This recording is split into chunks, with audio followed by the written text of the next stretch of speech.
Hey guys, what's going on? It's Tyler Shamali from Ascension Performance, and today I want to talk to you all about shin splints and how to stretch to either avoid, eliminate, or alleviate your problem.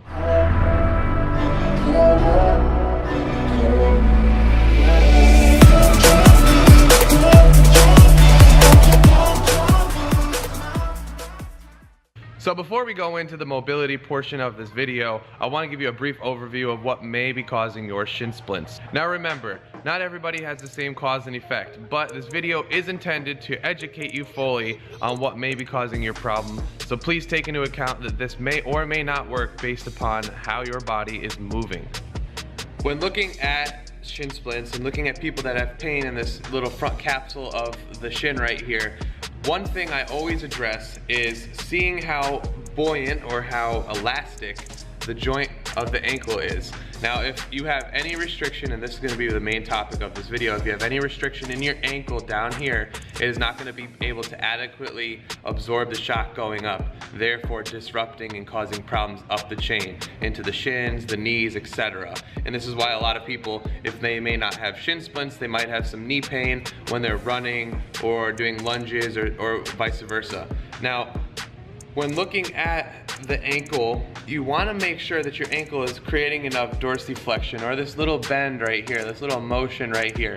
And if your ankle is not able to create enough dorsiflexion, that means it's not able to really resist the impact once the foot is stricken on the ground, right? So essentially when you're running, your foot's going to come forward, it's going to do the heel, it's going to come down into what's called plantar flexion, and as your foot goes back, it's going to drag and then flick and then come back again.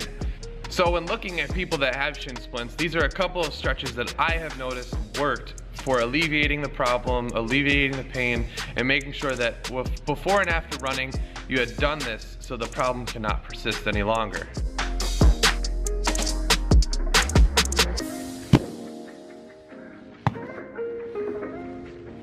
When using a lacrosse ball, what I'm really ideally trying to do is I'm trying to attack out all of the problems that are in my front shin capsule. So all I want you to do is get onto all fours.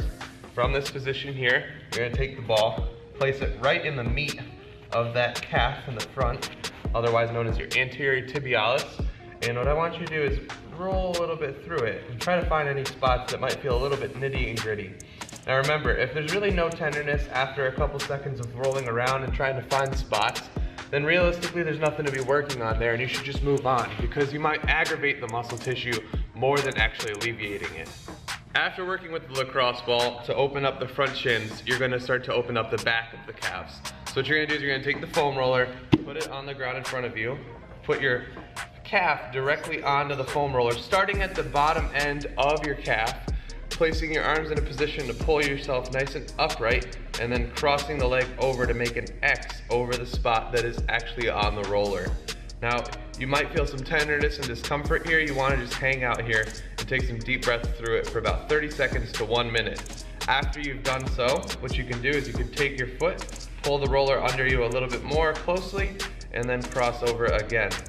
Now remember, as you get more and more up this area over here, you're going to want to make sure that you consistently make the X over the point at which the roller is under you. That'll give you the most anchorage of pressure so that you don't have to force yourself into the roller. You could just relax back and hang out. Alright, so now that we opened up our calves through foam rolling and using the lacrosse ball to floss out all the tissue and make sure it's nice and soft, we want to lengthen the tissue, because remember, like I said, the main goal here is to get better ankle range of motion, better dorsiflexion. So what we want to do is we want to take the arch of the foot and put it onto a raised surface like so that we can get a little bit of a dorsiflexion through this. And from here, I want to make sure my heel is planted, my arch is in the corner of the device I'm using, and then from here, I want to step forward with a straight leg in order to get a deep, deep stretch in my calf, okay? Now, if this is too hard for you and it feels too painful and it causes you to bend your knee or to lift up with the foot off the ground, what I want you to do is I want you to start at a lesser of a platform. This might be a good enough stretch for you. This is going to be something that you're going to want to try on your own to ideally see what's best for you.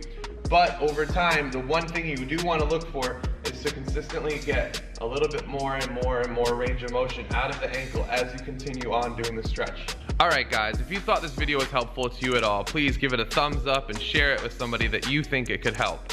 Because sharing is caring, and sharing knowledge is the way to help everybody in this world. Now remember, this is not a one-size-fits-all method, and I am not diagnosing this for shin splints.